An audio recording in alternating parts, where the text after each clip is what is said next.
Donc l'idée pour cette séance, c'est qu'on va utiliser cette transe naturelle qui nous change de notre état ordinaire de conscience pour élargir cet espace intérieur en nous où justement notre mental ordinaire, avec toutes ses programmations, ses soucis, ses pensées, ne vient plus nous embêter. On est comme en vacances de nous-mêmes. Et dans cette vacance, dans cet espace, eh bien, notre inconscient émerge. Ça veut dire quoi? Ça veut dire que à des moments précis de notre existence, quand le mental fait moins de bruit, en dehors du sommeil bien sûr, eh bien quelque chose en nous émerge. Quand on dort, c'est des rêves. C'est très étrange d'avoir des rêves alors que le mental dort, et pourtant c'est le cas. Eh bien cet état de transe, quand on est en veille, peut aussi se produire quand il y a cet espace qui se crée en nous. Et quand cet espace se crée en nous, que l'on est plutôt serein, plutôt présent à ce qu'on est en train d'être, de vivre, eh bien, il y a de l'information qui peut émerger. Et quand cette information, elle est précise, puissante, juste, et qu'elle nous aide à résoudre, par exemple, un problème personnel ou professionnel, on se dit, ça y est, j'ai eu une intuition. Et cette intuition, pour peu qu'on l'écoute, ben souvent, elle s'avère juste. Et si on l'applique telle qu'on l'a reçue, on obtient les résultats attendus. Là où notre mental a passé des semaines et des semaines à retourner le problème dans tous les sens, et puis à un moment, il a tellement été saturé de questionnements intérieurs qu'on a lâché prise. Peut-être qu'on a bu un verre, peut-être qu'on a été dans un autre endroit, en vacances, qu'on a regardé la nature, qu'on a simplement eu un moment de bonheur et de plaisir, où on a pu lâcher tout ce système mental. Et à ce moment-là, quelque chose en nous a émergé.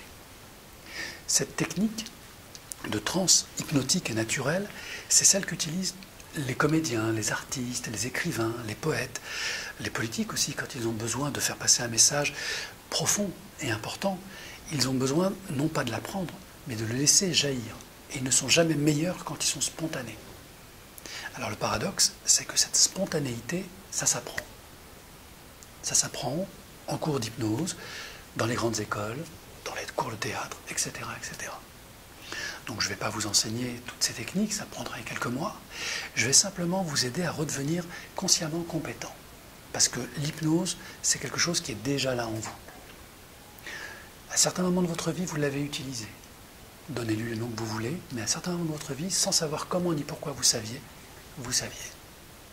Et vous avez suivi cette part de vous qui vous guidait sur ce chemin qui amenait la bonne solution au bon moment. Ou la bonne rencontre, ou la bonne décision. On passe notre vie comme ça. Eh oui, à être tiraillé par ce mental et tiraillé par notre intuition. Et on se demande toujours de savoir si cette intuition, elle est juste ou si c'est pas juste une divagation. Et c'est intéressant, je dirais, ce questionnement et cette incertitude. Parce que c'est entre ces deux aspects de notre être, de notre conscience, que se situe en fait notre identité profonde. Et notre identité profonde, elle n'a qu'un seul désir, c'est d'émerger. Or, elle ne peut pas le faire, parce qu'elle a sa propre sensibilité, sa propre nature. Et pour pouvoir émerger, il faudrait que les gens puissent l'accepter tel que nous sommes. Or, nous savons très bien que les gens ne nous acceptent pas tels que nous sommes. Ils nous acceptent tels qu'ils nous imaginent, et tels qu'on veut bien se montrer à eux. Donc il y a toujours cette ambivalence entre le désir d'exprimer notre identité profonde et le désir d'être conforme à l'image que les gens attendent de nous. Donc, en clair, plus vous allez essayer d'être vous-même, plus l'environnement va être propice et mieux ça va se passer pour vous. Et si l'environnement n'est pas propice parce que vous avez des responsabilités, parce que vous êtes dans une famille, une religion, une communauté, une façon de voir le monde, plus vous allez utiliser ce qu'on appelle les personnalités. Et ces personnalités qui sont autant de masques pour être acceptées des autres et pour avoir son chemin de vie avec les autres, eh bien, ces personnalités, elles ont un prix. Et ce prix, c'est justement le prix de l'addiction, de la dépendance. C'est ce qu'on appelle des tuteurs qui nous permettent de nous affirmer tel que les autres attendent que nous nous affirmions. Et c'est des fois très éloigné de ce que l'on est intérieurement. Donc pour y arriver, on a besoin d'aide. Eh bien, dans la cigarette, dans l'alcool, dans le sexe pour certains, dans l'argent, dans la religion, peu importe le support finalement, eh bien, on a ce levier qui nous permet d'être tel que les autres nous attendent en exprimant une partie de nous-mêmes, mais pas totalement. Puis il arrive un temps, et c'est toute la magie de l'âge et de la vieillesse, ou de l'avancée en âge, c'est que cette partie identitaire, elle veut s'imposer, elle veut s'affirmer. Elle veut arrêter de jouer la comédie pour être vraiment là. Et c'est tout l'intérêt d'avancer en âge, puisqu'on finit par avoir la sagesse et le recul nécessaire pour le faire. Sauf que le jour où on décide de faire ça, on appelle ça le mi-temps de vie, 40, 45 ans, 50 ans pour certains, il y a toutes ces personnalités qui se rebellent. Et elles se rebellent parce qu'elles ne veulent pas disparaître. On a construit notre vie à partir de nos personnalités. Et parfois, le fait de quitter ces personnalités, c'est lâcher ces vies-là. C'est souvent les divorces, souvent les maladies, les accidents de la vie. Mais néanmoins, quelque chose en nous nous pousse à faire ça. Quand on a eu le courage de le faire, eh bien, on a lâché quelques personnalités. Mais on n'a pas lâché leur carburant, leur moteur. Et leur moteur, c'est l'addiction, c'est les habitudes. Tout ça pour dire qu'on n'est pas dépendant, on est polydépendant. On n'est pas addict, on est polyaddict. C'est une architecture, c'est un programme global, et on s'est construit avec ces programmes-là, parce qu'ils nous ont alimentés en termes d'énergie. Alors bien sûr, il arrive un temps où ce surinvestissement finit par épuiser la machine déjà, le corps, et puis la personne, parce qu'elle se rend bien compte que ce sont des impasses. Ce que l'on essaye de faire avec la technique d'hypnose et l'accompagnement thérapeutique, c'est de dire à la personne, vous avez opté pour un plaisir externe. Et c'est logique, puisque ce sont vos personnalités, donc vos masques, qui les ont sélectionnés, ces plaisirs externes. L'identité a besoin de plaisir, mais ce sont des plaisirs internes, qui sont liés à d'autres motivations de vie. C'est une bascule. La notion de plaisir, elle reste centrale, mais elle n'est plus recherchée à l'extérieur dans des substances. Elle est trouvée à l'intérieur, dans le sens, et dans les sens. Donc tout l'enjeu de ce travail, ça va être justement de ne pas frustrer cette notion de plaisir et de ne pas la supprimer, mais bien de la sublimer, en vous permettant, comme je l'ai entendu tout à l'heure, de faire sortir le meilleur de vous. Ce qui est joyeux, plein d'énergie, entreprenant, avec de nouveaux plaisirs, de nouvelles découvertes, voilà. Enrichir ce chemin-là. Parce que le reste, finalement, vous l'avez déjà bien parcouru. Et on sait que les plaisirs extérieurs finissent par devenir neutres, voire créer du déplaisir. Et quand on en arrive là, la santé est impactée, la vie sociale est impactée, il peut se passer beaucoup de choses. C'est tout l'objet et la limitation de ces plaisirs. Donc je vais vous inviter à vous installer, voilà, à fermer les yeux, et à ressentir simplement le poids de votre corps, voilà, posez là. Parce qu'on s'est dit beaucoup de choses.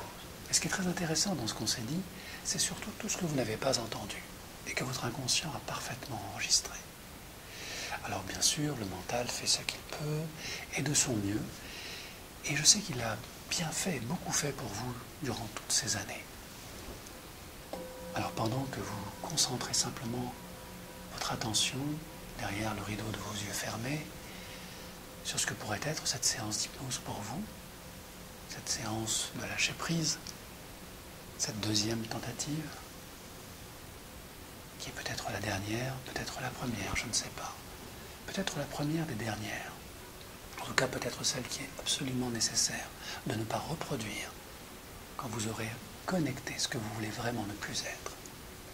Et c'est tout l'enjeu de transiter dans une nouvelle compréhension de celui que vous êtes, que vous souhaitez peut-être devenir, et qui n'est peut-être qu'en devenir au moment où il n'est pas tout à fait ce qu'il est. Alors pendant que votre mental élabore, construit, revisite toutes ces périodes de votre vie,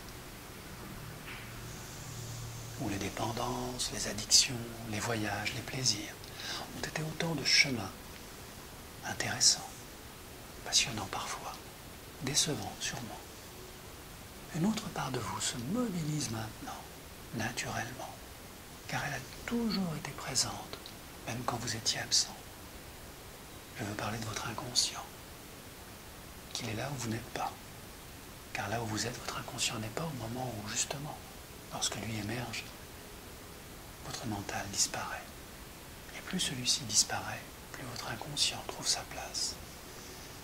Alors avant qu'il émerge totalement, maintenant ou dans quelques instants, je souhaite vous le remercier. Le remercier sincèrement car malgré toutes ces épreuves, ces aventures, ces excès, il a su vous maintenir à flot. Il vous a permis de faire ce chemin de vie. Ses choix, ses réussites, ses erreurs et ses échecs, constellés de toutes ces dépendances, réelles ou illusoires. Il a été toujours présent à chaque instant de votre vie. Il est l'illustre inconnu que vous connaissez très bien. Et c'est parce qu'il est que vous êtes. Et je me demande de quelle manière il va être aujourd'hui beaucoup plus présent qu'il n'a jamais été dans ce corps. Et à quel endroit? Dans laquelle de ces deux mains posées là, peut-être plus lourdes l'une que l'autre, il va décider de se manifester de manière naturelle, simple et évidente. Car il n'est pas important de savoir de quelle manière on change quand on devient vraiment soi-même. Et je sais, cher inconscient, que tu sais exactement pourquoi. Alors, quand le moment est venu, cher inconscient, et je ne sais pas laquelle de ces deux mains va entrer en transe en dernier, je t'invite à te manifester en vibrant, en bougeant l'un de ses doigts posés là, naturellement installé, sans effort. Et je vais compter de 1 jusqu'à 3, cher inconscient. Et au compte de 3, si tu le souhaites, merci de te manifester en permettant à l'un de ses doigts de bouger légèrement. Au compte de 1, le mental n'étant plus ce qu'il était au moment où il n'est pas ce qu'il est, tu te mobilises, cher inconscient. Quand au compte de 2, cette douce présence, cette énergie vibrante, lumineuse, légère, s'installe dans l'une de ces deux mains, créant comme une chaleur, une sensation, peut-être, très agréable. Et l'on peut changer de manière agréable, comme tu le sais, cher inconscient, en gardant ce plaisir extraordinaire d'être connecté à l'un de ses doigts, qui au compte de 3 peut maintenant se manifester. 3.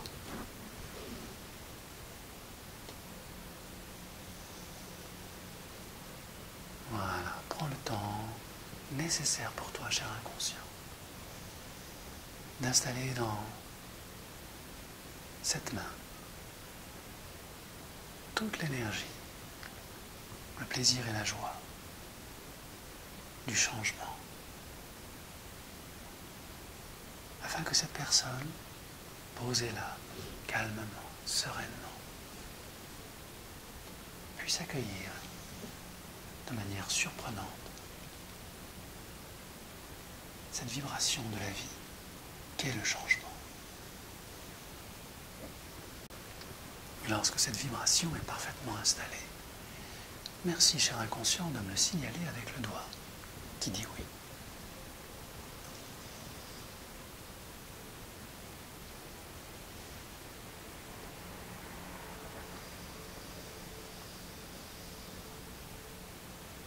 Excellent.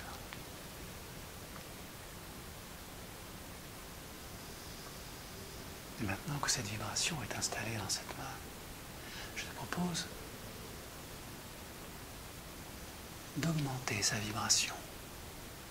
C'est un peu comme tourner le bouton de réglage d'une lumière que tu intensifies maintenant dans cette main, dans cet avant-bras, créant cette forme de légèreté naturelle. Car lorsque l'on veut changer, il est important de se libérer de toutes ces années collées, connectées au goudron accumulé, aux excès, à l'alcool, à toutes ces substances festives ou lourdes qui ont posé dans ce corps cette pesanteur dont tu souhaites maintenant, cher inconscient, libérer cette personne.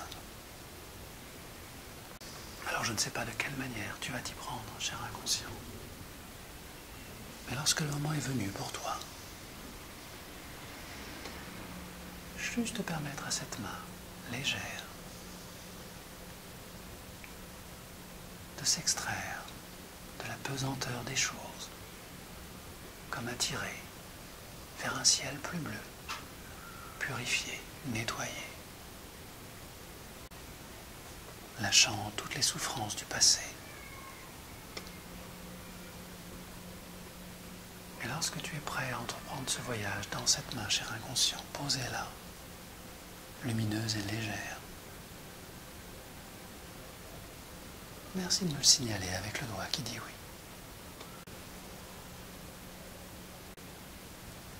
Ok. Et pendant que tu fais cela très bien à ton rythme, cher inconscient, je te propose de mettre dans l'autre main toutes ces années de souffrance, toutes ces années d'excès, toutes ces lourdeurs, toutes ces pesanteurs, afin que la main de libération déverse jusqu'au sol tous ces toxines, tout ce qui n'est plus utile pour cette personne, comme l'envie d'un réservoir chargé de substances toxiques, afin que la terre puisse les absorber, les recycler, les régénérer, offrant un moment extraordinaire à ce corps de relaxation profonde, de bien-être, de libération. Et plus la main de souffrance libère ce corps, cher inconscient,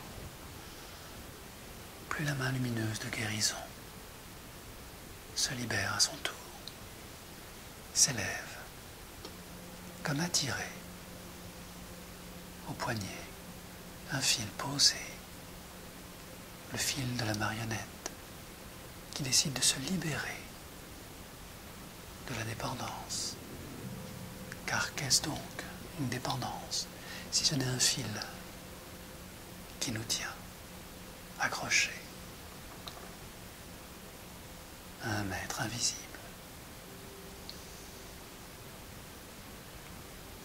Alors pendant que la main de souffrance continue son nettoyage profond, la main de lumière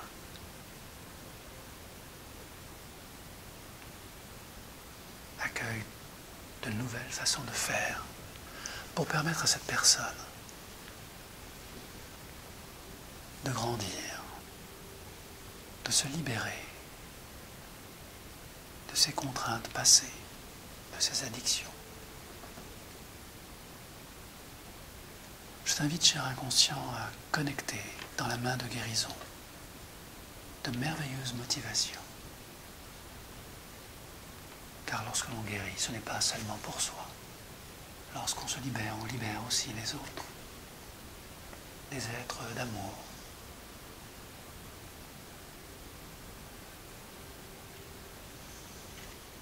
Des êtres qui espèrent.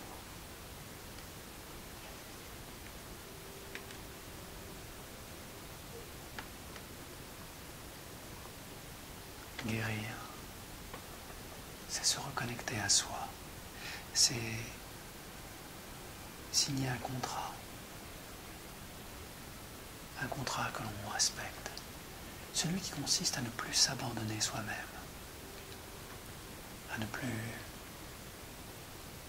se trahir, s'humilier dans des excès inconsidérés. Ce contrat extraordinaire, cher inconscient, je t'invite à l'installer afin qu'il soit enfin lui-même, en toutes circonstances,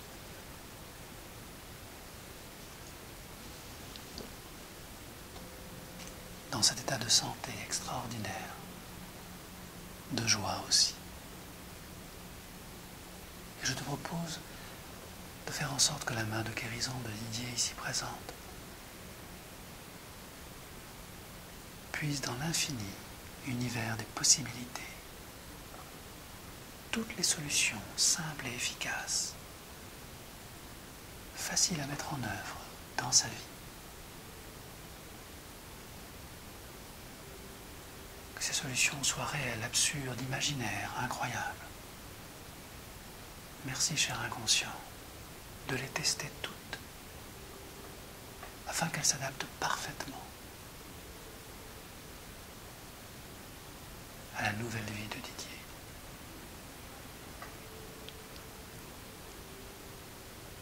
Qu'elles génèrent l'adhésion des êtres qui lui sont chers.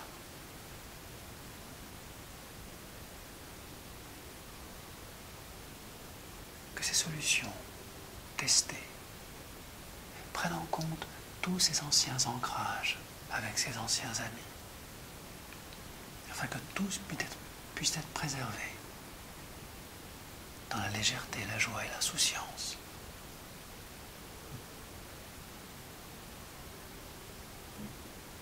Loin des errances et des habitudes du passé.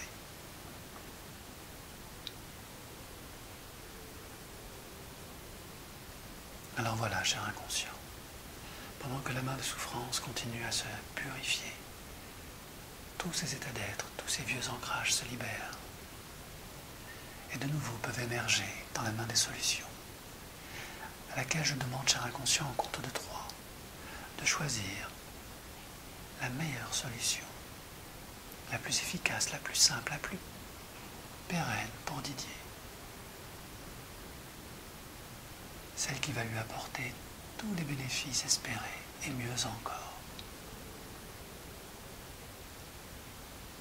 Toutes les joies, tous les plaisirs et mieux encore. Compte de 1. Tu fais le tri de toutes ces solutions, cher inconscient, à une vitesse phénoménale. Au compte de 2.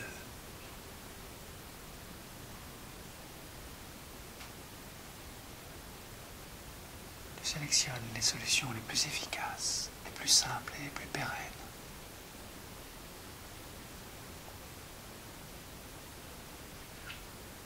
Et au compte de 3, cher inconscient. Merci de sélectionner le plus beau cadeau, la plus belle libération.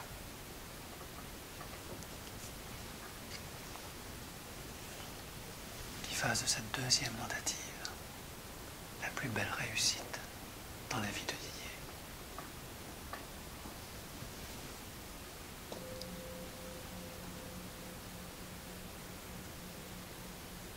Car il va désormais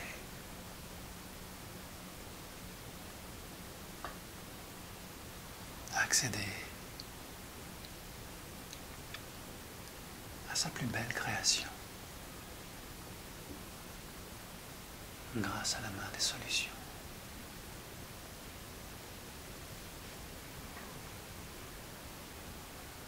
Et alors qu'une part de lui intègre, expérimente et projette cette solution simple et efficace dans les jours, les semaines, les mois à venir. Je t'invite, cher inconscient, à faire en sorte que ces deux mains commencent un dialogue, l'une avec l'autre, car il est important que cette solution pérenne puisse trouver tous les renforts de l'expérience dans la main de souffrance qui se libère, et tout le fruit de la joie et du plaisir dans la main des solutions. Et pendant que ces deux mains échangent sur l'essentiel, l'essence du ciel qui libère,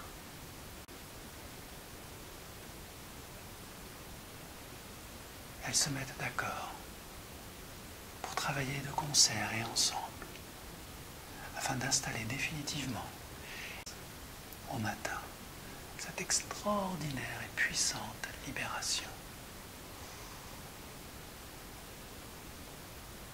Comme un trésor infini posé.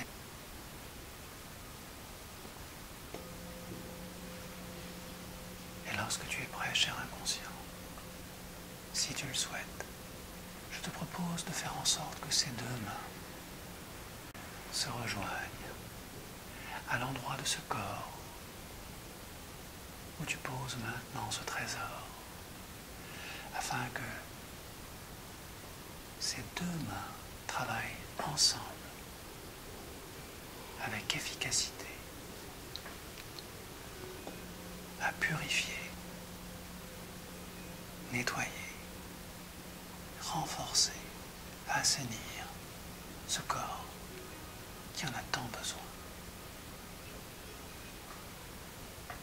Et je compte de 1 jusqu'à 3, cher inconscient, et au compte de 3, si tu es prêt, sans rien forcer, merci de faire en sorte que ces deux mains se posent à l'endroit exact de ce corps qui en a le plus besoin,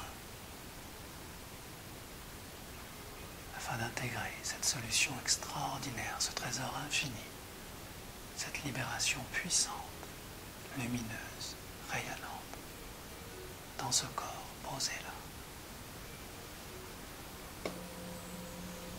Compte de 1, les deux mains se mobilisent. Compte de 2, naturellement, une partie de ce corps les appelle. Il a besoin de leur réconfort, de leur énergie. Alors, si cela est juste pour toi, cher inconscient, et important et utile, merci d'accompagner ces deux mains et de les poser sur le corps de Didier, à l'endroit où il en a le plus besoin. Et tu peux le faire à tout moment, maintenant ou tout à l'heure. Ce qui est important, c'est qu'il connecte à cette force incroyable en lui, maintenant qu'il est libre. Libre d'être qui il souhaite être, lui-même. Et parfaitement adaptable à toute situation où il pourrait être confronté à ses anciennes habitudes, le matin, l'après-midi, le soir, dans des moments festifs, professionnels,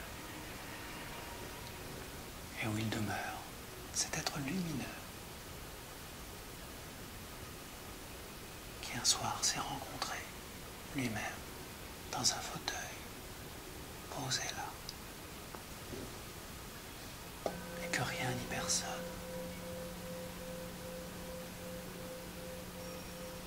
ne peut transformer malgré lui, car la liberté n'a pas de prix. Excellent. Je te félicite, cher inconscient, pour tout ce que tu fais, pour tout ce que tu as fait, pour tout ce que tu feras dans les jours, les semaines, les mois et les années à venir. Car lorsqu'on a fait un chemin une première fois, il est plus facile de le faire une seconde fois. Que le contrat est posé, que la solution est intégrée. Je te laisse le soin de déclencher au bon moment, douce et bienveillante,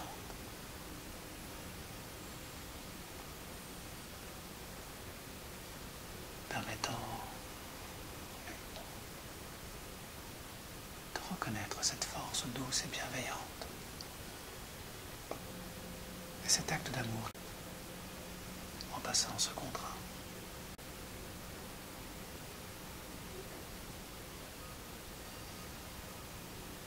Excellent.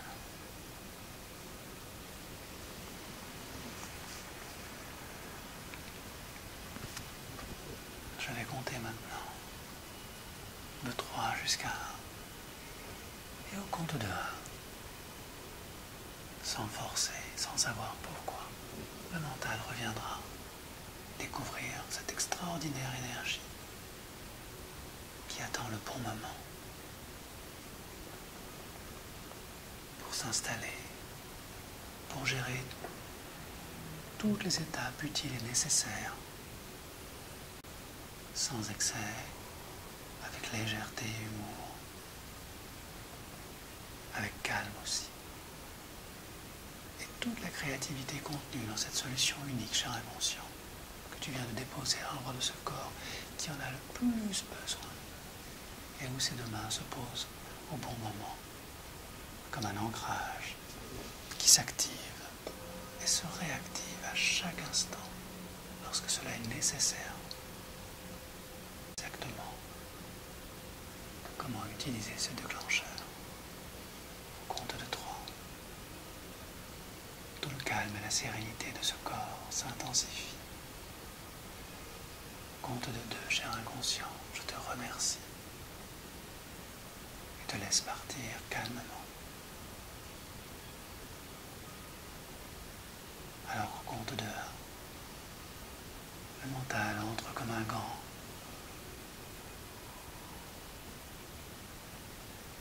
Qu'une main puissante et douce à la fois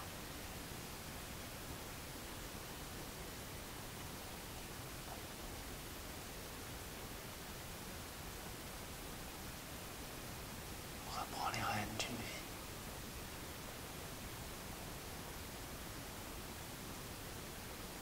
Très différente. Et tellement plus riche. Revenir maintenant à son rythme. Avec une profonde inspiration pour terminer cette belle journée.